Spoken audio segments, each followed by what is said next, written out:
Hello दोस्तों, आप सभी का धूमकेतु जीएस क्लास में बहुत बहुत स्वागत है। दोस्तों, हम लोग केवीएस पीआरटी टीयर 2 के लिए इन डेप्थ सीरीज को डिस्कस कर रहे हैं। इसमें हम लोगों ने चैप्टर 5 लास्ट वीडियो में कवर किया था और चैप्टर 5 में मैंने बताया था कि हम लोग क्लास 4th की एनसीईआरटी डिस्कस किए थे कल, और अभी हम लोगों को क्लास 3rd और 5th क्लास की एनसीईआरटी में भी यही सेम चैप्टर दिया हुआ है, लाइफ अराउंड अस। तो इसको हम लोगों को डिस्कस करना बाकी रह गया था, क्लास 3rd और क्लास 5th का। तो जिसको रेफरेंस चाहिए उसको मैं बता दे रहा हूँ, नाम बुक का एनसीईआरटी। ठीक, क्लास आज हम लोग डिस्कस करेंगे क्लास 3 एंड क्लास 5th का, और बुक का नाम क्या है, आवर वंडरस वर्ल्ड। तो सिलेबस में तो बस इतना ही लिखा है, लाइफ अराउंड अस, लेकिन हम लोगों को देखना पड़ेगा क्योंकि ये 3rd क्लास में भी दिया हुआ है, 4th क्लास में भी दिया हुआ है और 5th क्लास में भी दिया हुआ है। अच्छा, इस वीडियो में साथ साथ में हम लोग डिस्क्रिप्टिव क्वेश्चन और एमसीक्यू भी लगाते चल रहे हैं। तो इसका एमसीक्यू और डिस्क्रिप्टिव, तो इसमें कुछ ज़्यादा क्वेश्चंस रहेंगे, इसलिए हम लोग उसको एक सेपरेट वीडियो में डिस्कस कर लेंगे। आज हम लोग क्लास 3rd और क्लास 5th एनसीईआरटी में लाइफ अराउंड अस वाला यूनिट कंप्लीट करेंगे। चलिए स्टार्ट करते हैं आज की वीडियो। पार्ट 2 हम लोग शुरू कर रहे हैं और इसमें हम लोग सबसे पहले क्लास 3rd, ठीक, क्लास 3rd में लाइफ अराउंड अस वाले यूनिट को कंप्लीट करेंगे। तो चलिए स्टार्ट करते हैं। इसमें चैप्टर 4 एंड 5 एंड 6, इस यूनिट में 3 चैप्टर्स इंक्लूडेड हैं, तो इसको हम लोग डिस्कस करेंगे और एग्जाम पॉइंट ऑफ व्यू से फोकस होकर के डिस्कस करेंगे। ठीक है, चलिए स्टार्ट करते हैं। तो सबसे पहला है हमारा chapter 4, getting to know plants. तो ये प्लांट के बारे में ये चैप्टर है, प्लांट की बेसिक जानकारी से रिलेटेड चैप्टर है। तो इस चैप्टर का इम्पॉर्टेंस काफ़ी ज़्यादा है क्योंकि मुझे लगता है कि इससे एमसीक्यू क्वेश्चंस बनने की सबसे ज़्यादा चांस हैं इस चैप्टर से, तो इसको ध्यान से देखिएगा। तो सबसे पहला टॉपिक है हमारा इम्पॉर्टेंस ऑफ प्लांट्स।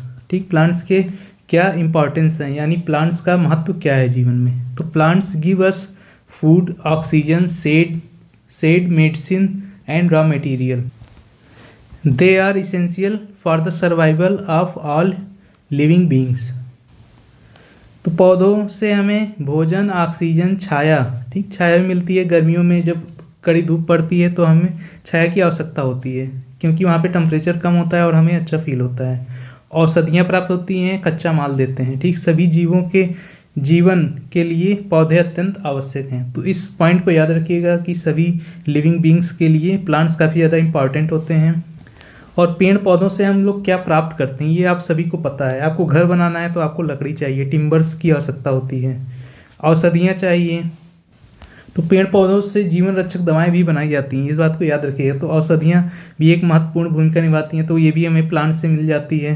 ठीक, शेड के बारे में मैंने बताया ही, जब कड़ी धूप पड़ती है तो हम लोग पेड़ के नीचे जा कर के खड़े हो जाते हैं क्योंकि यहाँ पे टेम्परेचर कम होता है और यहाँ पे बाहर टेम्परेचर ज़्यादा होता है, इसीलिए हमको छाया में जाने पर कंफर्टेबल फील होता है। ठीक, तो ये थर्मोडायनेमिक्स का टॉपिक है, इसके ज़्यादा डिटेल में नहीं जाएंगे। आगे देखते हैं ऑक्सीजन मिलता है। तो मोस्ट इंपॉर्टेंट चीज़ तो ऑक्सीजन है क्योंकि कार्बन डाइऑक्साइड को ये लोग एब्जॉर्ब करके अपना ग्रोथ करते हैं और हमें रिटर्न में ऑक्सीजन गैस देते हैं, और यही प्रकाश संश्लेषण की प्रक्रिया में होता है। तो सबसे महत्वपूर्ण तो यही हो गया। भोजन तो हमें मिलता ही मिलता है, हम लोग प्लांट से जो है भोजन प्राप्त करते हैं, इसीलिए प्लांट को जो है प्रोड्यूसर की कैटेगरी में रखा गया है। और ये चीज़ मैंने बताया था इन्वायरमेंट वाले पार्ट में, जब हम लोग देख रहे थे कि फूड चेन क्या होता है। तो फूड चेन में प्रोड्यूसर में प्लांट्स को ही रखा गया था क्योंकि ये लोग डायरेक्ट सनलाइट से एनर्जी लेते हैं और जितने भी एबायोटिक कंपोनेंट हैं वहाँ से मटेरियल्स को इकट्ठा करके जो है खाना बनाते हैं या भोजन बनाते हैं, किसके लिए, कंज्यूमर्स के लिए। तो प्राइमरी प्रोड्यूसर ये होते हैं प्लांट्स हमारे। तो इतना सब बेसिक नॉलेज था, ये सब तो आप जानते ही होंगे, लेकिन मैंने एक बार इसको एक्सप्लेन कर दिया है। चलिए अब देखते हैं टाइप्स ऑफ प्लांट्स। तो ये काफ़ी ज़्यादा इंपॉर्टेंट है। पहला है ट्रीज, यानी कि वृक्ष, आप इसको पेड़ भी कहते हैं। तो वृक्ष किसे कहेंगे इसके बारे में भी लिखा हुआ है, जैसे trees are tall plants with a strong woody trunk and deep roots. तो ट्री किसको कहेंगे, प्लांट की तो बहुत सारी कैटेगरियाँ हो गई, लेकिन ट्री यानी कि वृक्ष या पेड़ किसे कहेंगे, तो जिस ऐसे पौधे, ऐसे प्लांट्स जो लंबे होते हैं, ऐसे कह सकते हैं, उनके तने मजबूत होते हैं, ठीक, और जड़ें उनकी गहरी होती हैं। तो किसी भी वृक्ष का आप जड़ देखेंगे तो बहुत गहराई तक होगा। कभी आप किसी बड़े वृक्ष को देखिएगा, जब उसको काटा जाता है, उखाड़ा जाता है, तो देखेंगे उसकी जड़ें बहुत दूर दूर तक फैली होती हैं। आप मान के चलिए 6 से 7 मीटर तक भी दूर फैली हुई रहती हैं वृक्षों की जड़ें। तो वृक्ष की कैटेगरी में किसको रखा जाए, तो मैंगो ट्री हो गया, ये भी आपका वृक्ष की कैटेगरी में आता है। बनियान ट्री हो गया यानी बरगद का पेड़ हो गया, नीम का हो गया, पीपल का हो गया, ये सब आप देखे होंगे। अब इनको ट्री कैटेगरी में क्यों रखा गया है, यही यहाँ पे डेफिनेशन दिया गया है, क्योंकि ये बेसिक क्लास 3 का एनसीईआरटी है, तो इसमें एक बच्चों के लेवल का ही इन्फॉर्मेशन रखा गया है। तो इसके बहुत आपको अलग पर्सपेक्टिव से नहीं देखना है। जो लोग बॉटनी वगैरह पढ़ लिए हैं तो उसको उस तरह से नहीं सोचना है। ये बहुत बेसिक जानकारी है और क्वेश्चन भी आपका लगभग यहीं से ही बनने वाला है, तो बहुत ज़्यादा डीप में हमें नहीं जाना है। मैंगो, बनियान, नीम और पीपल, तो इसमें से अगर क्वेश्चन पूछ ले कि कौन सा किस कैटेगरी में आता है, अभी मैं आगे कैटेगरीज और बताऊंगा, तब आपको समझ में आएगा क्वेश्चन कैसे फ्रेम हो सकता है। तो ये सारे ट्रीज की कैटेगरी में आ गए, आम, बरगद, नीम और पीपल। अगला क्या कैटेगरी है, श्रब्स। श्रब्स को हिंदी में झाड़ियाँ कहते हैं। ठीक, तो झाड़ियों का डेफिनेशन क्या होगा, जानने को तो हम लोग बेसिकली जानते हैं, लेकिन हमें टेक्निकली भी जानना होगा कि झाड़ी कैसे प्लांट्स को कहा जाता है। तो झाड़ियाँ मध्यम आकार के झाड़ीदार पौधे होते हैं जिनमें कई लकड़ी जैसे तने होते हैं। तो इसका अच्छा डेफिनेशन आपको इंग्लिश में ही मिलेगा, मैं आपको समझाता हूँ। Shrubs are medium size. तो सबसे पहली चीज़, वृक्ष में जो हम लोग देखे थे बड़े साइज का होता है, लेकिन श्रब्स के किस कैटेगरी में रखा गया, मीडियम साइज में रखा गया। तो बाई इसका जो है साइज के हिसाब से मीडियम साइज का हो गया। बसी प्लांट्स, इसका मतलब क्या हुआ, जैसे यहाँ पे लिख दिया झाड़ीदार, तो झाड़ीदार का मतलब इसमें कई सारे ऐसे तने, छोटे छोटे ढेर सारे ऐसे तने निकले रहेंगे, बहुत घने रहेंगे। ये सारे तने, जितने भी तने निकले रहते हैं, बहुत ही घने होते हैं। जैसे आप बेर का पेड़ देखे होंगे कभी कभी, या गुलाब का ही फूल देख लीजिए, तो गुलाब का फूल देखेंगे तो उसमें बहुत सारा घना उसमें तना रहता है। जबकि आप पेड़, वृक्ष में देखेंगे या पेड़ में देखेंगे तो वहाँ एक सिंगल तना ऊपर जाता है, उसके बाद उसमें से ब्रांचिंग निकलती है, लेकिन इसमें ब्रांचिंग बहुत ज़्यादा डेंस होती है। तो और ये सारे ज़मीन के पास होते हैं, मतलब ज़मीन से बहुत ज़्यादा ऊंचाई पे नहीं होते हैं, और इनका साइज भी मीडियम होता है। तो ये सब श्रब्स की पहचान थी। वुडी स्टेम्स होते हैं, ठीक, वुड तो रहेगा ही उसके स्टेम में। तो जो बेसिक चीज़ था वो मैंने बता दिया। अब जैसे इसके एग्जाम्पल में क्या दे रहा है, रोज, हिबिस्कस एंड तुलसी। हिबिस्कस कहा जाता है आपकी गुड़हल को।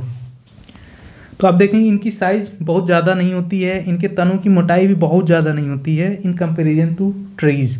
तो तनों की, और ये सब ज़मीन के आसपास ही फैले रहते हैं, मतलब ज़मीन से मान के चलिए 2-3 मीटर के ऊंचाई तक में ही ये इनका एक्सटेंशन होता है। तुलसी का भी पौधा आप देखे होंगे, छोटा ही रहता है, बहुत बड़ा नहीं जाता है।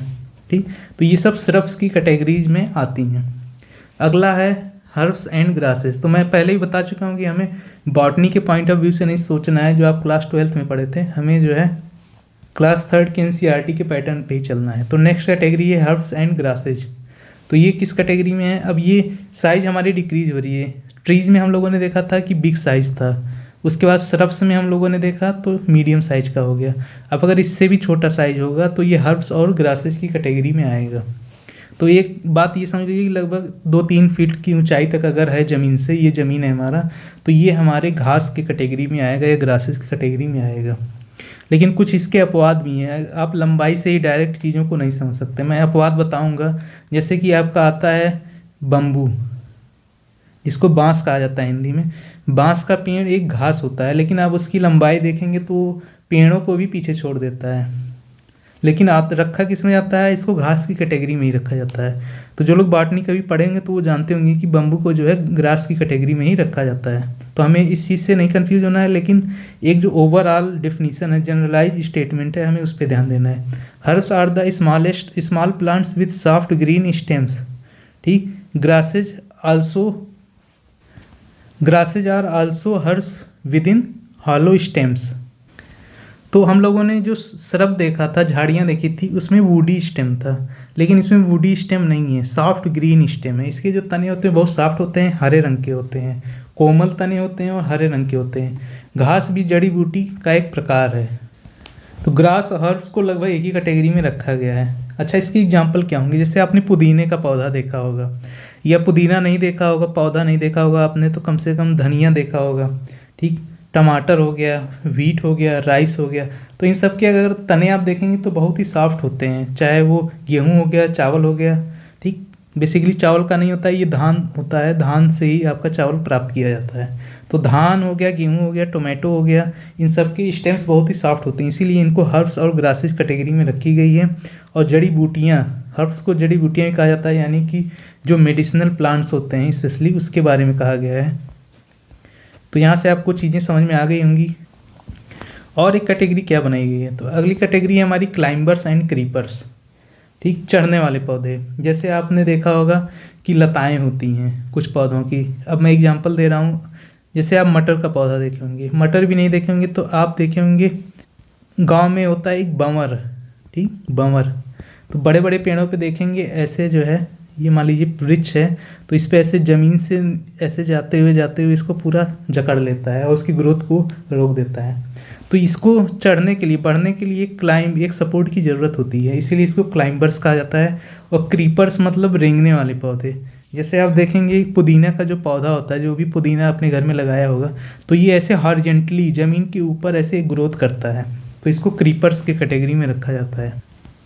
तो क्लाइंबर्स है वीक स्टेम्स, तो वीक स्टेम्स है इसीलिए सपोर्ट की ज़रूरत पड़ रही है। आपका खीरे का पौधा हो गया, कद्दू का पौधा हो गया, तरबूजे का पौधा हो गया, खरबूजे का पौधा हो गया, सबको ग्रोथ करने के लिए सपोर्ट की ज़रूरत होती है। और अगर ज़मीन पे ही रख देंगे तो ज़मीन पे ही ऐसे बढ़ता हुआ चला जाएगा। And grow upward with support, तो अपवर्ड जाने क्लाइंबर्स जो होते हैं वो अपवर्ड, मान लीजिए अपवर्ड आपने एक सपोर्ट लगा दी, अब आपका जो है पौधा, मान लीजिए आपने तरबूज वाटरमेलन का पौधा लगाया है, तो वो इस पे ऐसे ऐसे चढ़ के और यहाँ पे अपना ग्रोथ करेगा ऊपर वर्टिकल जा करके। क्रीपर्स क्या होता है, ये ग्राउंड पे एक्सटेंस करता है। अच्छा, आपने घरों में इसमें देखिए एग्जांपल दिया मनी प्लांट का, तो मनी प्लांट को क्लाइंबर्स में रखा गया। मनी प्लांट आपको पता है सपोर्ट की ज़रूरत पड़ती है। पम्पकिन, वाटरमेलन, ये सब क्रीपर्स में आते हैं और ये जो है क्लाइंबर्स की कैटेगरी में भी रखा जा सकता है, कोई इसमें बड़ी बात नहीं है। तो ये कैटेगरी याद रखिएगा, money plant, pumpkin and watermelon, इसको किस कैटेगरी में रखा गया है। एग्जाम में क्वेश्चन ऐसे ही बनेगा। चढ़ने वाले पौधों को सहारे की ज़रूरत होती है, रेंगने वाले पौधे ज़मीन पर फैलते हैं। मैंने आपको एग्जाम्पल दे दिया है।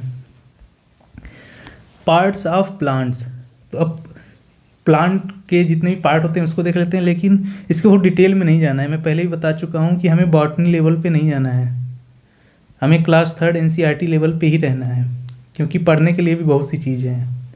तो मेन पार्ट क्या क्या होते हैं, रूट्स होते हैं, स्टेम होते हैं, leaves, flowers, fruit and seeds, यानी कि जड़, तना, पत्तियाँ, फूल, फल और बीज।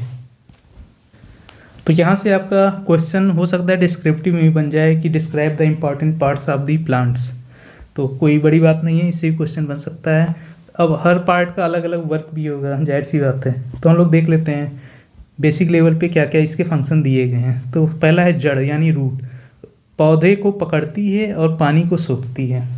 तो जो न्यूट्रिएंट्स पहुंचाना होता है और जो सपोर्ट देना होता है प्लांट को, वो कौन देता है, जड़ देता है। ठीक, तना क्या देता है, सहारा देता है और भोजन को पहुंचाता है, यानी कि transportation of food and water, water का भी ट्रांसपोर्टेशन होता है तने के द्वारा।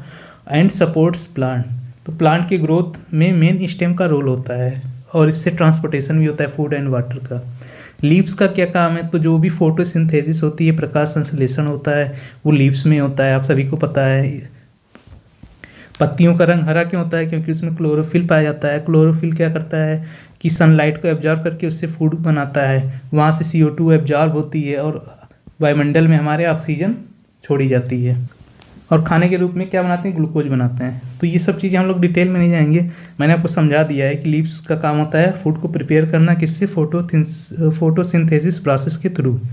ठीक, फ्लावर्स हेल्प इन रिप्रोडक्शन, तो रिप्रोडक्शन जो प्लांट्स में होता है उसके थ्रू फ्लावर्स से जो है सीड जनरेट होते हैं।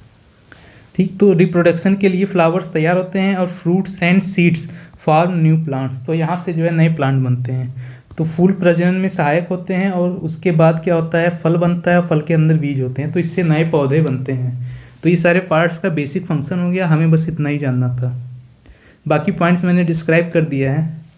Observation and care of plants, तो सिर्फ पौधे लगा देने से काम नहीं हो जाता है। मैंने पहले ही बताया था कि प्लांटेशन ही इम्पॉर्टेंट नहीं है, प्लांटेशन करने के बाद आपको पौधों का रख रखाव करना भी काफ़ी ज़रूरी हो जाता है।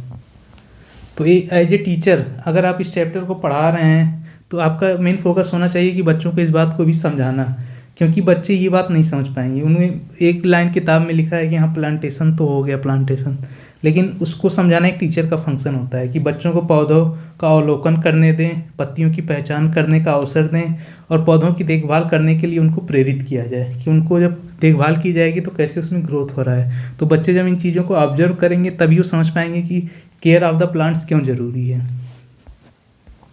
कुछ स्पेशल फैक्ट है एनसीईआरटी के, मैं यहाँ पे एक जगह लिख दिया हूँ। देखिए, बांस सबसे ऊंची घास है, मैंने अभी बता दिया था कि bamboo is the tallest grass. तो साइज से हम लोग डेफिनेशन तो देख रहे थे, लेकिन मैं बताया था कि कुछ इसके एक्सेप्शन भी हैं, यानी कि अपवाद भी हैं। तो अपवाद में मैंने ग्रास का बताया था बम्बू। ठीक, तो बम्बू सबसे ऊंची घास है, इस फैक्ट को याद रखिएगा, एग्जाम में पूछा जा सकता है। गन्ने के तने से चीनी मिलती है। तो गन्ना आप देखे होंगे एक रॉड नुमा होता है, ऊपर ऐसे पत्तियाँ होती हैं लंबी लंबी। ठीक, यहाँ पे इसका जड़ होता है। तो इसी पोर्शन को, तने वाले पोर्शन को एक कट करके जो है चीनी बनाई जाती है। तो ये भी एक इम्पॉर्टेंट पार्ट है और ये भी एक घास का ही पार्ट है। रेफ्लेसिया सबसे बड़ा फूल है। फूल में सबसे बड़ा फूल कौन सा है? रेफ्लेसिया है। तो ये भी एक फैक्ट है, एग्जाम पॉइंट ऑफ व्यू से इम्पॉर्टेंट है, देख लीजिए। बाकी बेसिक फैक्ट है। नेक्स्ट चैप्टर देखते हैं, plant and animals live together, class 3rd EVS। तो हम लोग नेक्स्ट चैप्टर देख रहे हैं क्लास 3rd का। तो इस चैप्टर में क्या क्या चीज़ें बताई गई हैं? This chapter explains how plants and animals live together and depend on each other. तो इस चैप्टर में हम लोग यही पढ़ेंगे कि प्लांट और एनिमल कैसे एक दूसरे पर निर्भर हैं और कैसे एक साथ वो लोग रहते हैं। Wherever there are plants many animals, birds and insects are also found. तो कभी आप जंगल में जाइए या कोई डेंस आपका बगीचा होगा, बगीचे में ही जाएंगे तो वहाँ पे आपको जाहिर तौर पे जो है लिविंग ऑर्गेनिजम्स की मात्रा बहुत ज़्यादा दिखाई देगी। कहीं पे केंचुआ ऐसे रेंग रहा होगा, कहीं पे छोटी छोटी मकड़ियाँ होंगी, पौधा है तो पौधे के ऊपर चिड़िया बैठी होंगी। ठीक, तो इस तरह के ऑब्जर्वेशंस आपको देखने को मिलेंगे। इससे क्या पता चलता है कि एक क्लोज रिलेशन है between the nature and the living beings. तो animals live on plants around them and even under the soil. तो एनिमल्स प्लांट पर भी रहते हैं, उसके आसपास भी रहते हैं। ठीक, और इवन अंडर द सॉइल, तो सॉइल के नीचे भी रहते हैं। सॉइल के नीचे जैसे कि आपने देखा होगा चूहा रहता है, सांप रहता है, नेवला रहता है। ठीक, ये तो हो गए बड़े बड़े जानवर। छोटे छोटे जैसे केंचुआ हो गया और भी हो गए, आगे हम लोग देखेंगे दीमक वगैरह। ये सब कहाँ रहते हैं? ज़मीन के अंदर रहते हैं। और कुछ जो है जो प्लांट के ऊपर रहते हैं, ये तो आपको पता ही होगा, जैसे बर्ड्स हो गए, मंकीज हो गए, ये सब प्लांट के ऊपर रहते हैं। और आसपास जो रहते हैं, क्योंकि वहाँ पे शेडेड एरिया रहता है तो उसकी वजह से भी कुछ जानवर रहते हैं। तो birds, insects and animals use different parts of plant for food, shelter, resting and nesting. और इस चैप्टर में क्या है? Life in the soil. तो लाइफ इन द सॉइल के बारे में बताया गया है और मैं आपको एग्जांपल दे दिया हूँ कि सॉइल में क्या क्या चीज़ें रहती हैं। तो soil is the top layer of the earth and is made up of tiny rock pieces, dry leaves, roots, stems and living and dead organisms. तो सॉइल तो हमें पता होता है कि ये एक चट्टान का जब ब्रेक डाउन होता है तो हमें सॉइल प्राप्त होती है। तो ये कहीं ना कहीं चट्टानों का ही एकदम फाइन पार्टिकल्स का ही फॉर्म है। ठीक, और इसमें क्या क्या चीज़ें मिक्स होती हैं जब डिकम्पोजिशन होता है, जैसे कि हमारी ड्राई लीव्स हो गई, रूट्स हो गई, स्टेम्स हो गई। तो ये सारी चीज़ें और जो डेड ऑर्गेनिजम्स हैं, इनका जब डिकम्पोजिशन होता है तो ये सभी मिट्टी में मिल जाते हैं। तो मिट्टी में मिल जाते हैं तो ये सभी मिट्टी का एक हिस्सा बन जाते हैं। तो यही चीज़ में बताया गया है। Many insects like ants, termites, beetles and earthworms live in the soil. तो मैंने सारे एग्जाम्पल आपको दे दिए थे। चींटियों का एग्जाम्पल मैंने नहीं दिया था, अब यहाँ से चींटियों का भी एग्जाम्पल आपको मिल गया है। ठीक, आफ्टर रेन, नेक्स्ट पॉइंट है, more plants and animals are seen because seeds sprout and some insects cut out of the soil, sorry come out of the soil. तो जब भी बारिश हो जाती है तो आप देखे होंगे कि कई सारे छोटे छोटे और प्लांट उगाते हैं, उसको आपने उगाया नहीं है लेकिन आपको नज़र आते हैं कि ढेर सारे घासें जम गई हैं। ठीक, क्योंकि उनके बीज मिट्टी में जिंदा अवस्था में ही रहते हैं, बस उनको एक कंडीशन की आवश्यकता होती है। जब बारिश होती है तो वहाँ से अंकुर फूटता है और घासें भी उगने लगती हैं। नई नई, आपने उसको बोया नहीं है, बस वो वहाँ पे डेड कंडीशन में थी, जब उसको एक इन्वायरमेंट मिला तो वहाँ से वो एक्टिव जोन में चली गई। तो इसीलिए आपको ढेर सारे वेजिटेशन देखने को मिलते हैं। ठीक, वेजिटेशन आ गया तो एनिमल्स भी बहुत सारे दिखाई देते हैं, क्योंकि जब बारिश हुआ तो मिट्टी में पानी भर गया। अब जो इतने भी जानवर मिट्टी के अंदर थे वो सब बाहर आ गए, तो आपको ढेर सारे बिच्छू वगैरह, सांप, ये सब देखने को मिलते हैं अक्सर करके बारिश के महीने में। ठीक, तो because seed sprout and some, seed sprout हो गया, मैंने बताया रीजन। ठीक, और some insects come out of the soil, तो उससे बाहर आ जाते हैं। इसीलिए हमें जो है बारिश के मौसम में ज़्यादा बायोडाइवर्सिटी देखने को मिलती है। तो students are encourage to observe soil, plants and animals closely using their senses, touch, smell and sight. The chapter highlights how seasons, especially the monsoon, affect the growth of plants and presence of animal. तो इसमें वही बात कही गई है, मैंने इसको बता दिया है कि इस चैप्टर में यही बताया गया है कि हाउ सीजन्स, यानी कि कैसे मौसम का इफेक्ट आता है, स्पेशली द मानसून। तो बारिश का जो मानसून का मौसम भारत में कब आता है, जो वर्षा ऋतु होती है वो मानसून में ही होती है, मानसून की वजह से होती है, उसी को हम लोग मानसून ऋतु भी कह सकते हैं। तो affect the growth of plants, तो कैसे ग्रोथ ऑफ प्लांट बढ़ जाता है, मैंने बताया बढ़ता ही है। एंड प्रेजेंस ऑफ एनिमल्स, कैसे बढ़ जाते हैं उस समय पे। तो ये सारे रीजन्स हम लोग देख चुके हैं। ठीक, it also talks about sounds of birds, showing that different birds make different sounds and are more active at certain time of the day. Through activities, observation, drawing and sequencing, like the life cycle of butterfly, students learn the close relationship between plants, animals and environment. तो बच्चे activity के through ही समझते हैं, और जितनी भी हमारी basic NCERT सब में ऑब्जर्वेशन को ही फोकस किया गया है, तो इस बात को ध्यान रखिएगा। जैसे कि थ्रू एक्टिविटीज से क्या ऑब्जर्व करते हैं बच्चे, drawing and sequencing, like the life cycle of butterfly. तो बटरफ्लाई की लाइफ साइकिल क्या होती है, उससे उसको देख करके बच्चे सीख सकते हैं। Student learn the close relationship between plant, animal and the environment. तो साइकिल ऑफ बटरफ्लाई, आप बटरफ्लाई को देखते हैं, ऐसा नहीं कि बटरफ्लाई जो है निकलते ही उसके पास पंख होते हैं वो उड़ना शुरू कर देती है, नहीं, ऐसा नहीं होता है। उसका ग्रोथ धीरे धीरे होता है, उसके बाद पंख आते हैं, फिर वो उड़ना शुरू करती है। तो हमें बहुत डिटेल में नहीं जानना है कि क्या कैसे होता है, लेकिन बस मैंने आपको एक ओवरव्यू बता दिया है कि यहाँ से जो है एग्जाम्पल दे करके बच्चे सीख सकते हैं कि लाइफ साइकिल ऑफ बटरफ्लाई कैसे जो है plant, animal and the environment आपस में जुड़े हुए हैं। तो वही चीज़ हिंदी में भी सब चीज़ें लिखी हुई हैं, कैसे हमें पता चलता है कि जानवर और पौधे एक दूसरे पर निर्भर हैं, जहाँ पौधे होते हैं वहाँ अनेक जानवर, पक्षी और कीट भी पाए जाते हैं, ये सब हम लोग देख चुके हैं। ठीक, जानवर पौधों पर उनके आसपास मिट्टी के अंदर रहते हैं। पौधों के अलग अलग भागों का उपयोग जानवर भोजन, आश्रय, विश्राम और घोंसला बनाने के लिए करते हैं। तो ये सब चीज़ें हम लोग देख चुके हैं। अध्याय में मिट्टी में जीवन के बारे में बताया गया है। तो लाइफ इनसाइड द सॉइल भी हम लोग इस चैप्टर में बताया गया था। मिट्टी पृथ्वी की ऊपरी परत होती है, और इसका डेफिनेशन भी हम लोग देख चुके हैं। जो पत्थरों के टूटे हुए कण होते हैं, सूखी पत्तियां, जड़, तने और जीवित मृत जीवों से बनी होती हैं। तो जितना भी डिकम्पोज होता है ऑर्गेनिक मटेरियल, वो सब मिट्टी में मिल जाता है। मिट्टी में चींटियाँ रहती हैं, दीमक जिसको टर्माइट कहा जाता है, भृंग रहते हैं, केचुए रहते हैं, ये सब जीव रहते हैं इसके अंदर। वर्षा के बाद अधिक पौधे और जीव दिखाई देते हैं। इसका रीजन हम लोग समझ चुके थे, क्योंकि बीज अंकुरित हो जाते हैं। अब घास के बीज जो होते हैं वो डेड अवस्था में रहते हैं, जब पानी मिलता है, टेम्परेचर मिलता है, तो फिर से अंकुरित हो जाते हैं, और इसीलिए हमें कई सारे घने घास दिखाई देते हैं। तो कई जीव मिट्टी के बाहर भी आ जाते हैं उस समय। ठीक, छात्रों को मिट्टी, पौधों, जीवों का स्पर्श, गंध और दृश्य के माध्यम से अवलोकन करने के लिए प्रेरित किया गया है। यह अध्याय यह भी समझाता है कि ऋतुएं, विशेषकर मानसून, तो मानसून में ही वर्षा होती है, उसमें पौधों की वृद्धि कैसे बढ़ जाती है, जीवों की उपस्थिति कैसे प्रभावित होती है, और ये सब हम लोगों ने देख लिया था। ठीक, इस अध्याय में पक्षियों की आवाज़ें भी शामिल हैं, जिससे पता चलता है कि अलग अलग पक्षियों का अलग अलग आवाज़ होता है, और वे दिन के समय विशेषकर अधिक सक्रिय रहते हैं। गतिविधियों, चित्रांकन और क्रमबद्ध अभ्यास, जैसे इल्ली से तितली बनने की प्रक्रिया।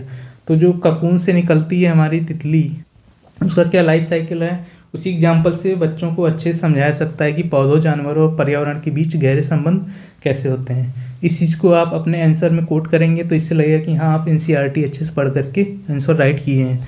तो ये जरूर लिखिएगा। नेक्स्ट चैप्टर देखते हैं, चैप्टर 6, उसी क्लास 3 वाले एनसीईआरटी का है। तो इसमें क्या है, लिविंग इन हारमोनी। इस चैप्टर में क्या है, लिविंग इन हारमोनी में अध्याय मनुष्य, पौधों और जानवरों के आपसी संबंध को समझाता है। वही चीज़ आगे हम लोग कंटिन्यू कर रहे हैं कि रिलेशन कैसे है मनुष्यों के बीच में, पौधों और जानवरों के बीच में। हमारे आसपास कई जानवर, कीट, पक्षी और पौधे रहते हैं। कुछ को हम अपने घर में रखते हैं और कुछ अपने आप आ जाते हैं। तो घर में आप जैसे किसको रखते हैं, मान लीजिए आपने एक तोता पाल रखा है या आप एक कुत्ता बिल्ली कुछ भी पाल रखे हैं, आपने जो भी पेट रखा हुआ है वो आपके पालतू हो गए, यानी आप उसको खुद रखे हुए हैं। लेकिन जैसे कॉकरोच हो गए, ये सब चीज़ें अपने आप आपके घरों में आ जाती हैं। तो हमें सभी जीवों की देखभाल करनी चाहिए और उन्हें नुकसान नहीं पहुंचाना चाहिए, क्योंकि जानवर तभी नुकसान पहुंचाते हैं जब उन्हें खतरा महसूस होता है। तो ये यहाँ पे काफ़ी इंपॉर्टेंट लाइन लिखी होगी और इस लाइन को आप अक्सर सुने भी होंगे अपने लाइफ में कि जानवर कभी भी नुकसान नहीं पहुंचाते हैं। जब उनको लगता है कि आप उन्हें नुकसान पहुंचाने वाले हैं तभी वो नुकसान पहुंचाते हैं। स्पेशली जब एग्जाम्पल दिया जाता है, आप सांप का एग्जाम्पल देखे होंगे। सांप के एग्जाम्पल में ऐसा बोला जाता है कि अगर सांप को जब लगता है कि हाँ अब आप उसके पास कोई चारा नहीं बचा हुआ है, तब वो जो है काटने के लिए दौड़ता है, नहीं तो वो अपना खुद भी अलग होकर भाग जाता है। तो ये सब हम लोग डेली लाइफ में ऑब्जर्व किए हुए हैं कि जानवर तभी नुकसान हमें पहुंचाते हैं जब उन्हें खतरा महसूस होता है। और ये लाइन आपको अपने आंसर में लिखनी चाहिए मेरे हिसाब से। तो इंग्लिश में भी सेम ही चीज़ है कि कैसे हार्मोनी को डिस्क्राइब किया गया है ह्यूमन, प्लांट और एनिमल के बीच में। बहुत सारे ऐसे एनिमल्स, बर्ड्स, इंसेक्ट्स और प्लांट्स अपने एक साथ रहते हैं। Some are invited into our homes while others come naturally. कुछ नेचुरली आ जाते हैं, खुद ब खुद आ जाते हैं। तो हमें सबका ध्यान रखना चाहिए, सबका केयर रखना चाहिए, सभी लिविंग बींग्स का, नेवर हार्म देम। ठीक, तो ये सारी चीज़ें उसमें लिखी हुई हैं इंग्लिश में भी। नेक्स्ट पॉइंट क्या है, पौधों से हमें फल, सब्जियां, दवाइयां, कपड़ों के लिए रेशा, लकड़ी, छाया और शुद्ध हवा मिलती है। तो किससे हमें क्या मिलता है और क्या रिटर्न में दिया जाता है, यही चीज़ रिलेशनशिप में आती है। तो किसी भी रिलेशनशिप में ये इम्पॉर्टेंट है कि एक पर्सन 1 है, एक पर्सन 2 है। ठीक, एक पर्सन के पर्सपेक्टिव से देखें तो कुछ रिक्वायरमेंट 1 की होगी 2 से, या कुछ रिक्वायरमेंट होगी 2 से 1 की। यही हमारा ट्रेड रिलेशन में भी चलता है। मान लीजिए 2 कंट्रीज के बीच में ट्रेड हो रहा है, तो किसी एक को जो चाहिए वो आपके देश में है, किसी दूसरे को जो चाहिए वो दूसरे देश में है। तो दोनों देश आपस में समझौता करते हैं कि हम आपको ये सामान एक्सपोर्ट करेंगे, आप हमें ये सामान दीजिएगा। तो उसके बीच में एक रिलेशनशिप बन जाता है। इसी तरह पौधों के साथ भी है। तो ह्यूमन को पौधों का संरक्षण इसीलिए करना चाहिए क्योंकि इससे हमें फल, सब्जियां, दवाइयाँ, कपड़ों के लिए रेशा, लकड़ी, ठीक, इससे कागज़ भी बनाया जाता है, आप सभी को पता है, छाया मिलती है और शुद्ध हवा मिलती है। जानवर और पौधे एक दूसरे पर निर्भर हैं। जानवर बीज फैलाते हैं और मिट्टी को उपजाऊ बनाते हैं। तो जानवर कैसे अफेक्ट कर रहे हैं ये भी आपको समझ में आएगा, बीजों को कैसे फैलाते हैं, जबकि पौधे जानवरों को भोजन और आश्रय देते हैं। ठीक, सिम्बायोटिक रिलेशनशिप, आप इन्वायरमेंट में एक टर्म सुने होंगे, हिंदी में मुझे नाम अभी नहीं याद आ रहा है, शायद सहभागिता का नियम कहते हैं। तो सिम्बायोटिक रिलेशनशिप काफ़ी ज़्यादा फेमस है। ठीक, उसका एग्जांपल कभी हम लोग हायर लेवल का इन्वायरमेंट करेंगे तो मैं वहाँ पे आपको बताऊंगा कि सिम्बायोटिक रिलेशनशिप क्या होता है। तो सिम्बायोटिक रिलेशनशिप की तरह ही है कि पौधे जानवरों को भोजन देते हैं और आश्रय देते हैं। बदले में जानवर क्या पौधों के लिए काम करते हैं, वो जानवर बीज, पौधों के जो बीज होते हैं उसको फैलाते हैं और मिट्टी को साथ में उपजाऊ भी बनाते हैं। तो ये इसका जो है रिलेशनशिप एक आपको यहाँ पे समझ में आ गया। मनुष्य भी भोजन, वस्त्र, घर और साथ के लिए पौधों और जानवरों पर निर्भर है। तो मनुष्य का भी ऐसे ही रिलेशनशिप है कि हमको ऑक्सीजन मिलता है और पौधों को हमसे कार्बन डाइऑक्साइड चाहिए जिससे उनकी ग्रोथ हो सके। तो दोनों चीज़ें आपस में कनेक्टेड हुई कि नहीं हुई। तो plant provide us food, fruits and vegetables तो हमें मिल ही रहा है, मेडिसिन भी मिल रहा है, फाइबर मिलता है क्लॉथ के लिए, वुड मिलता है, शेड मिलता है और फ्रेश एयर, और पेपर जो बनता है वो भी हमें प्लांट से ही मिलता है। तो animals and plants help each other. Animals disperse seeds and make soil fertile, soil को फर्टाइल बना दिए, while plants give food and shelter to animals. तो यही रिलेशनशिप को यहाँ पे बताया गया है। नेक्स्ट पॉइंट देखते हैं, आम के पेड़ की कहानी और जानवरों व पेड़ों से जुड़ी गतिविधियों के माध्यम से बच्चों में संवेदना, देखभाल और जिम्मेदारी की भावना विकसित की जाती है। तो एक आम के पेड़ की कहानी दी हुई है एनसीईआरटी में। तो वहीं से बच्चों को क्या क्या चीज़ें सीखने को मिलती हैं वो जानना हमें ज़रूरी है। तो जिम्मेदारी की भावना विकसित होती है, संवेदना और देखभाल की भी भावना साथ में उत्पन्न होती है, क्योंकि लास्ट चैप्टर में हम लोग देखे थे कि केयर की भावना जो होती है वो बच्चों में हमें उत्पन्न करना चाहिए एज ए टीचर, ये हमारा रोल है। तो यह अध्याय सिखाता है कि प्रकृति में संतुलन और सामंजस्य बनाए रखने के लिए सभी जीव एक दूसरे की मदद करते हैं। तो एक लाइन ये जरूर याद रखिएगा, the chapter highlights that harmony and balance in nature are maintained when all living beings support one another.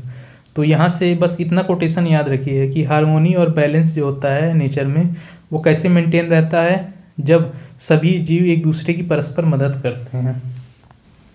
अब आप मान लीजिए सिर्फ पौधों की कटाई करे जा रहे हैं, तो कटाई करते जाएंगे आप, बदले में उसको केयर और देखभाल जो चाहिए था वो नहीं मिल पा रहा है, तो कहीं ना कहीं वो दोहन हो रहा है और उससे इम्बैलेंस उत्पन्न हो रहा है और हार्मोनी कहीं ना कहीं ब्रेक हो रही है। तो यही चीज़ एक एग्जाम्पल से आप समझा सकते हैं डिफॉरेस्टेशन को। अगला चैप्टर है हमारा हम लोग क्लास 5 की एनसीईआरटी को डिस्कस करने चल रहे हैं। इसमें 2 चैप्टर रहेंगे।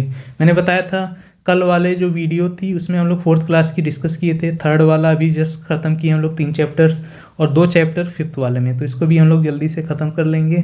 उसके बाद हम लोग MCQ नेक्स्ट वीडियो में देखेंगे। तो द यूनिट इंक्लूड 2 चैप्टर्स, तो इसमें 2 चैप्टर हैं, चैप्टर 1 और चैप्टर 2। फर्स्ट वाले में वाटर है, द एसेंस ऑफ लाइफ, और दूसरे वाले में क्या है, जर्नी ऑफ ए रिवर। इसमें जो है गोदावरी नदी का एग्जाम्पल दे करके समझाया हुआ है कि एक जर्नी, रिवर की जो जर्नी होती है वो क्या क्या होती है। तो यहाँ से भी क्वेश्चन काफ़ी ज़्यादा इंपॉर्टेंट बन सकते हैं। अब इसको हम लोग देखने की कोशिश करेंगे। तो इसमें 2 अध्याय शामिल हैं। पहला है जल जीवन का सार है, और अध्याय 2 जो है हमारा नदी की यात्रा है। तो इस यूनिट में क्या क्या एक्सप्लेन किया गया है, इसमें एक्सप्लेन किया गया है although most of the earth is covered with water. तो आप सभी को पता है 70% पार्ट तो वाटर ही है, ओनली ये very small portion is fresh water. और फ्रेश वाटर कितना कम है, which is essential for drinking, farming and survival of plants, animals and humans. तो water exist in 3 form. Water 3 form में होता, सॉलिड यानी आइस के फॉर्म में, लिक्विड वाटर जो फॉर्म होता है उसको लिक्विड कहते हैं, और स्टीम यानी जो भाप वाला पोर्शन होता है वो वेपर फेज में होता है, and keep changing it's form through the water cycle. तो वाटर साइकिल यही होता है कि जो बादल बनते हैं, यहाँ पे मान लीजिए नदी बह रही, नदी से पानी वेपोरेट होकर के बादल बना, तो ये वेपर फेज था। फिर यहाँ से कंडेंसेशन यानी संघनन हुआ, फिर जो है यहाँ पे फिर से बारिश बन करके गिर गया। मान लीजिए यहाँ टेम्परेचर कम हो जाता है तो क्या बन जाएगा, ये बर्फ़ बन जाएगा पानी। तो यही इसका वाटर साइकिल होता है, उसी चीज़ को यहाँ पे लिखा गया है। तो इसी का ही बताया गया है पृथ्वी पर जल की मात्रा अधिक होने के बावजूद भी मीठा जल बहुत कम मात्रा में उपलब्ध है। मीठा जल का मतलब जो हम लोग पीने के लिए यूज करते हैं, क्योंकि आपको पता है समुद्र का जो पानी होता है बहुत खारा होता है और पीने के लिए तो सुटेबल नहीं होता है। तो इसको पीने के लिए, खेती के लिए भी हमें फ्रेश वाटर की रिक्वायरमेंट होती है। सभी जीवों के लिए, जीवन के लिए भी आवश्यक है। जल 3 अवस्था में पाया जाता है, ठोस में बर्फ, द्रव में पानी और गैस अवस्था में भाप में पाया जाता है। ठीक है, और जल चक्र के माध्यम से ये आपस में कन्वर्ट होते रहते हैं। नेक्स्ट है हमारा विद्यार्थियों को मीठे जल के स्रोतों जैसे नदियों, झीलें, तालाब, हिमनद, वर्षा जल, ठीक, और भूजल के बारे में बताया गया है। तो इस चैप्टर में ये भी चीज़ डिस्कस की गई है कि हमारे जो फ्रेश वाटर कम तो हैं, ये बात तो सही है, लेकिन फ्रेश वाटर मिलता कहाँ से है। तो आप सभी को पता होगा कि जो ग्राउंड वाटर पानी निकाला जाता है वो भी एक फ्रेश वाटर होता है। नदियों में जो पानी बहता है वो भी फ्रेश वाटर है। लेक्स, पाउंड्स, ग्लेशियर, ठीक, जिसी को हिमनद कहा जा रहा है, और रेन वाटर, ये सभी जो है फ्रेश वाटर होते हैं। फ्रेश वाटर का मतलब सैलिनिटी लेवल इसका कम होता है। ठीक, rain water seeps into the soil, seeps का मतलब रिस करके नीचे चला जाता है, and gets stored underground as ground water, जिसको एक्सेस किया जाता है वेल्स को, हैंड पंप्स, जो भी हैंड पंप लगाते हैं, कुएं लगाते हैं, खोदते हैं, या बोरवेल लगाते हैं, उससे हम लोग जो है इसको एक्सट्रैक्ट करते हैं फ्रेश वाटर को, जो अंडरग्राउंड वाला होता है। तो पक्की सड़कों और कंक्रीट के कारण भूजल का पुनर्भरण कम हो गया है, जबकि खुले क्षेत्र, पेड़, तालाब और सोख्ता गड्ढे जल संरक्षण में सहायक होते। तो एक्सट्रैक्शन में हम लोग देखे थे, एक मैंने आपको एग्जांपल पहले ही बताया था, पंजाब में जो ग्रीन रिवॉल्यूशन आया था वहाँ पे कैसे ग्राउंड वाटर लेवल डैमेज हुआ था, तो उसी से रिलेटेड पॉइंट है यहाँ पे भी।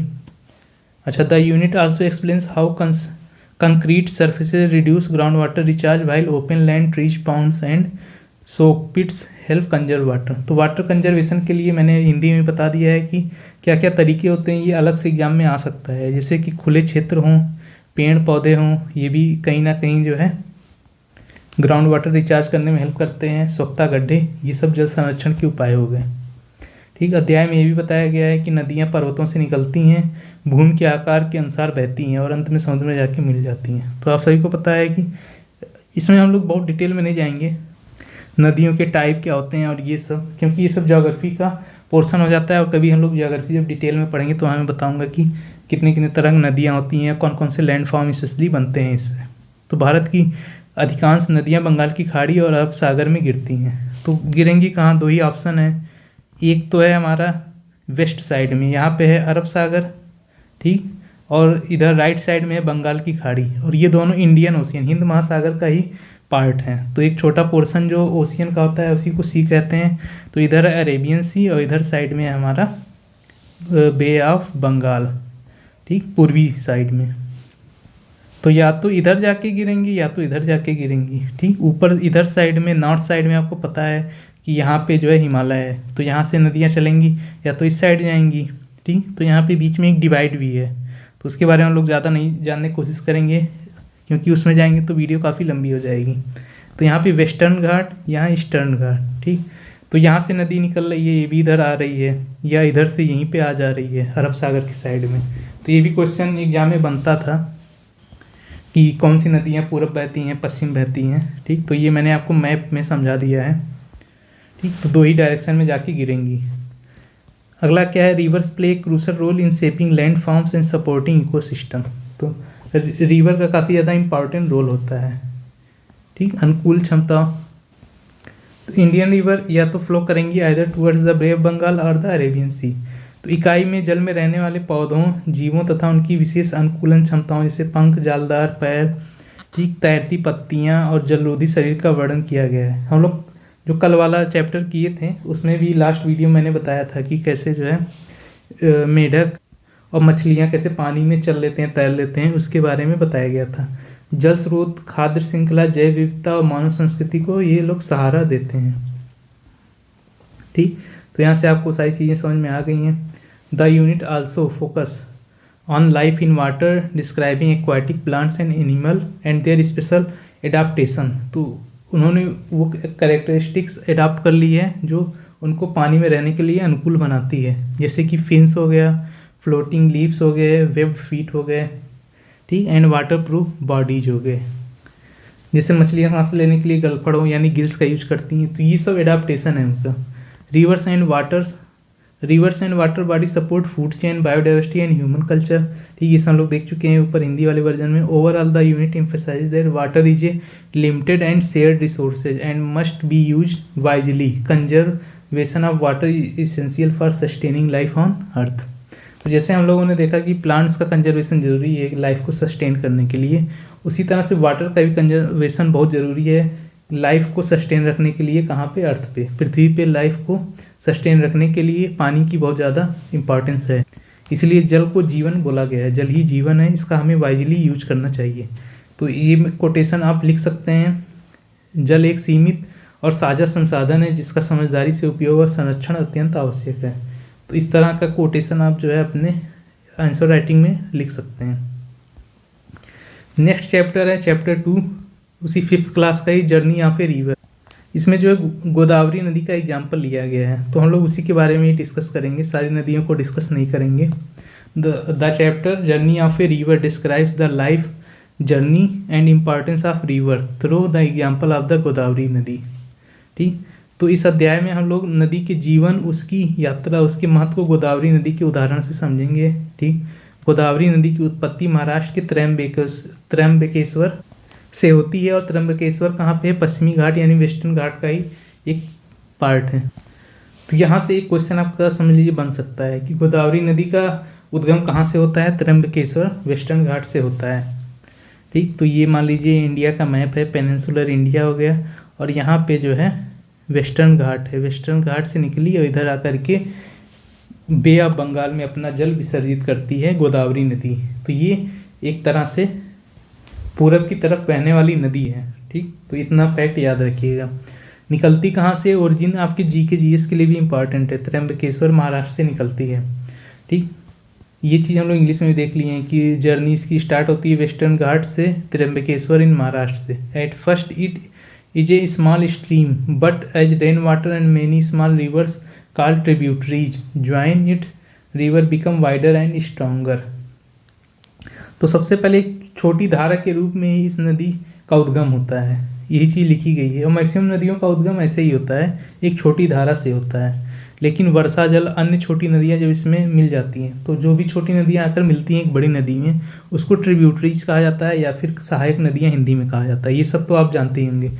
इसके मिलने से यह चौड़ी हो जाती है और शक्तिशाली बन जाती है, तो उसमें वाटर क्वांटिटी बढ़ गई। मान लीजिए एक रिवर यहाँ से निकली पतली धारा में, यहाँ से मिला, यहाँ से मिला, यहाँ से मिला। अभी हम लोग ट्रिब्यूटरीज देखेंगे कि इसकी गोदावरी की क्या क्या है। तो ये इतना सारा इसमें पानी इकट्ठा हो गया, तो वर्षा का भी जल मिल रहा है इसमें। तो कहीं ना कहीं आप देखेंगे कि ओरिजिन तो हो रहा है एक पतली धारा से ही, लेकिन वो धारा लगातार बह रही है, उसमें कई सारी नदियाँ आके जुड़ रही हैं। इससे उसका जो है नदी चौड़ा हो जा रहा है और शक्तिशाली भी बन जा रहा है। ठीक, तो गोदावरी नदी लगभग 1465 किलोमीटर की यात्रा तय करके बंगाल की खाड़ी में मिलती है और यह भारत की दूसरी सबसे लंबी नदी है। तो गंगा नदी सबसे लंबी है, 25 किलोमीटर, 2525 किलोमीटर इसकी लंबाई है गंगा की।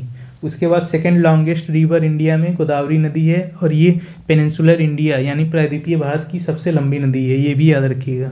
और अगर देखा जाए तो उत्तर भारत की सबसे पवित्र नदी गंगा है और पूरे भारत की पवित्र नदी गंगा है, लेकिन उसके बाद पवित्रता में जो स्थान आता है वो गोदावरी का आता है और इसीलिए गोदावरी को दक्षिण गंगा भी कहा जाता है। The Godavari flows through several state like, कितने स्टेट से गुजरती है, महाराष्ट्र से, तेलंगाना, आंध्र प्रदेश, छत्तीसगढ़, उड़ीसा। ठीक, many river such as Indravati, Sabari, Manjira, ये इसकी सहायक नदियाँ हो गई। तो एग्जाम में ये पूछा जा सकता है इंद्रावती किसकी सहायक नदी है, सबरी किसकी सहायक नदी है, मंजीरा किसकी सहायक नदी है। तो ये सब गोदावरी की सहायक नदियाँ हैं। इसमें से इंद्रावती सबसे ज़्यादा फेमस है, याद रखिएगा, इंपॉर्टेंट है। इंद्रावती नदी किस नदी की सहायक नदी है, एग्जाम में पूछा गया है एज ए GS भी। तो गोदावरी नदी महाराष्ट्र, तेलंगाना, आंध्र प्रदेश, छत्तीसगढ़, उड़ीसा राज्यों से होकर बहती है। इंद्रावती, सबरी और मंजीरा नदियाँ इसकी प्रमुख सहायक नदियाँ हैं, इसको याद रखिएगा। इसे पवित्र माना है, मैंने बताया कि गंगा के बाद इसे सबसे ज़्यादा पवित्र नदी माना जाता है। इसे दक्षिण गंगा भी कहा जाता है, तो ये भी फैक्ट बन गया। इसके किनारे गोदावरी पुष्करम जैसे धार्मिक उत्सव मनाए जाते हैं। तो गोदावरी पुष्करम जैसा धार्मिक उत्सव कहाँ मनाया जाता है, तो ये गोदावरी नदी के ही तट पे मनाया जाता है। तो क्वेश्चन नहीं बनाया क्योंकि इसमें गोदावरी नदी जुड़ा है, तो आंसर भी तो वही हो जाएगा, तो ज़्यादा इंपॉर्टेंट नहीं है।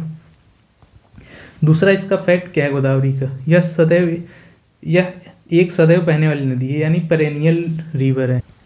एक होता है एंटीसीडेंट रिवर जो मौसमी नदी होती है, यानी कि जब बारिश आया तो उसमें पानी आ गया, वो एक नदी बन के बहने लगी।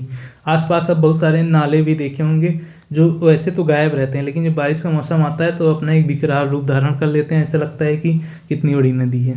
ठीक, तो उसको एंटीसीडेंट कहते हैं। और पेरेनियल किसे कहते हैं, जो सदा प्रवाहित होती है नदियाँ, उसको पेरेनियल कहते हैं। मतलब इसका पानी कभी सूखता नहीं है, ऐसा नहीं गर्मी आया सूख गया पानी, तो पूरे वर्ष जल प्रदान करती है। ठीक, मैंने बता दिया पेरेनियल का मतलब क्या होता है। यह घने जंगलों, वन्य जीवों और जलीय जीवों का सहारा है। ठीक, समुद्र के पास पहुंचकर यह डेल्टा बनाती है। ठीक है, तो यह डेल्टा बनाती है क्योंकि आपको पता होगा कि मैक्सिमम नदियाँ जो इस साइड में जाती हैं, पूरब साइड में, वो डेल्टा बनाती हैं, और जो पश्चिम साइड में जाती हैं वो एस्चुरी का निर्माण करती हैं। तो हम लोग उसके डिटेल में नहीं जाएंगे, जब ज्योग्राफी पढ़ेंगे तो वो चीज़ देखेंगे एस्चुरी और डेल्टा में क्या डिफरेंस होता है। तो यहाँ कोरिंगा मैंग्रोव वन स्थित है जो जैव विविधता से भरपूर है। तो ये चीज़ याद रखिए कि बायोडाइवर्सिटी बहुत ज़्यादा है यहाँ पे कोरिंगा मैंग्रोव में। और ये किस नदी के डेल्टा पे बनता है, ये एग्जाम पूछा जा सकता है, गोदावरी नदी के डेल्टा पे बनता है। ठीक, नदियाँ मानव जीवन के लिए अत्यंत महत्वपूर्ण है। ये पीने का पानी प्रोवाइड कराती हैं, सिंचाई, खेती, उद्योग, बिजली उत्पादन, परिवहन और आजीविका जैसे कि मछली पालन में सहायक होती हैं। तो आपने पढ़ा होगा सिंधु घाटी सभ्यता, इंडस वैली सिविलाइजेशन। तो इंडस वैली सिविलाइजेशन में आपने क्या देखा था कि जितनी सभ्यताओं के आप नाम पढ़ते हैं, क्वेश्चन याद करना कितना मुश्किल हो जाता था कि कौन सी साइड किस नदी के किनारे है। यानी कि कहीं ना कहीं जो सेटलमेंट होते थे अर्ली वाले, वो नदियों के किनारे ही होते थे। तो कभी दिमाग में आया कि नदियों के किनारे ही क्यों होते हैं, वो इसलिए होते हैं क्योंकि बहुत सारे रिसोर्सेज उनको मिलते थे, जैसे कि पानी, पीने का पानी चाहिए तो वो कहाँ से मिलेगा। उस समय तो कुआं खोदना और ये सब काफ़ी मुश्किल भरा था, क्योंकि उस समय टूल्स भी उतने ज़्यादा डेवलप नहीं थे, स्पेशली आप इंडस वैली सिविलाइजेशन में देखेंगे तब। तो यहाँ पीने का जो पानी है वो अवेलेबल रहता था, नदी से अपना भर लाए पी लिए। ठीक, सिंचाई करना है खेतों में तो कहाँ, आप ट्रांसपोर्टेशन का तो साधन था ही नहीं बहुत ज़्यादा, तो आपको पानी के बगल में ही आपको खेती करनी पड़ती थी, नदी के बगल में ही, तो वहाँ से आपका सिंचाई भी आसानी से हो जाता था। ठीक, आज के टाइम में इंडस्ट्री आपको लगानी है तो इंडस्ट्री के साथ साथ उसका ट्रांसपोर्टेशन भी चाहिए। तो आप देखेंगे जब ईस्ट इंडिया कंपनी और जितने भी ये सब आई कंपनियां, ये लोग वाटर के थ्रू जो है अपना ट्रांसपोर्टेशन करते थे। ठीक, बिजली का उत्पादन तो आजकल डैम बना करके लोग बिजली उत्पादन कर रहे हैं, परिवहन के लिए बता ही दिया मैंने। आजीविका, जैसे कि उससे मछली पालन करना, मछली पकड़ के उसको एक तरह से फूड भी मिल रहा है कि आप फिशेस का कंज्यूम भी कर रहे हैं और उसको बेच करके व्यापार भी कमा रहे हैं, कुछ पैसा भी कमा ले रहे हैं। तो प्राचीन काल से ये लोग नदियों किनारे बसते आए हैं, तो इसीलिए जो है ह्यूमन सेटलमेंट्स जो पुराने होते थे वो नियर द रिवर्स होते थे, इसी सब कारणों की वजह से। तो एग्जाम में क्वेश्चन डिस्क्रिप्टिव में भी बन सकता है कि नदियों के किनारे ही क्यों पुराने सेटलमेंट पाए जाते थे, तो आपको ये पूरा आधे पेज में डिस्क्राइब करना होगा कि क्यों पाए जाते थे। ठीक, this chapter also explain the role of dams which store river water for use during dry season and help in electricity generation। ठीक, तो डैम का रोल भी इसमें बुक में बताया गया है, और उसका रोल क्या होता है, दो ही रोल होगा मेन। फंक्शन तो कई सारे होते हैं, जब आप एडवांटेज पढ़ेंगे डैम्स के, जब मैं ईवीएस कभी लूँगा क्लास डिटेल में तो उसमें मैं बताऊँगा कि डैम बनाने से क्या क्या फ़ायदे हैं, लेकिन अभी आपको डैम के बारे में बेसिक लेवल पे इतना जानना है। एक तो जब गर्मी में पानी कम हो जाता है तो आप डैम से वाटर को इकट्ठा करके डाइवर्ट कर सकते हैं, ताकि सूखा प्रभावित एरिया ना रहे कहीं पे भी, या वहाँ से एक नहर निकाल सकते हैं और कहीं दूर दराज तक ले जा सकते हैं उसके पानी को। दूसरा चीज़, आप वाटर स्टोर करके यहाँ टरबाइन पे घुमाएंगे तो टरबाइन घूमेगा तो यहाँ से इलेक्ट्रिसिटी जनरेट करेगा। और आपको मैं बताया था कि जो है ये वाटर पावर जो होता है ये रिन्यूएबल एनर्जी का पार्ट है, नवीकरणीय ऊर्जा का। तो अभी आपने वो वाला पार्ट देखा नहीं है, नेचुरल रिसोर्सेज वाला, तो देख लीजिएगा, वहाँ पे मैंने सारा चीज़ एक्सप्लेन किया हुआ है। तो ये तो डैम के फ़ायदे हो गए, लेकिन इससे नुकसान भी होते हैं। ठीक, क्या क्या नुकसान हो सकते हैं, जिससे dam also cause problems like flooding of forest.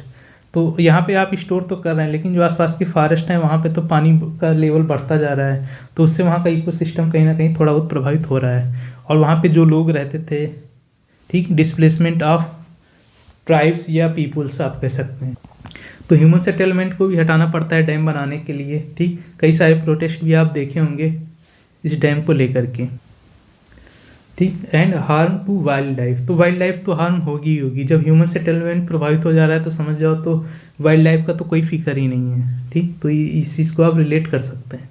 तो इतनी चीज़ों को पूछा जा सकता है एग्जाम में आपको।